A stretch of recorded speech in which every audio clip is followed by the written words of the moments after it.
бүкіл 8-10 миллион қазақ бармыз. Басқа халықты айтпайық. Бәріміз Астанаға жиналып алатын болсақ, анау шекара аудандардың бәрі бос жатыр. Ең қалды түгел.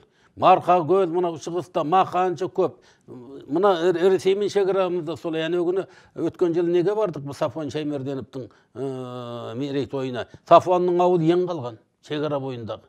Міне. Сондықтан бізде үлкен мәселе, проблема бар бұна мемлекеттік.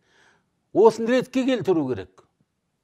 Ауылда жаңа шекаралық аудандар, оларға да жағдай жасау керек. Мысалы, баяғыдағы совет заманында салынған қойшыларға арналып салынған мынандай щитовой үйлер бар. Сонымен отыр ауылдардың барлығы. Жұдырығыңды ұрықпасаң, ар жағында қолың өтіп кетеді. Енді одан ел үдере көшіп жатыр. Жаңа шекаралық аудандар.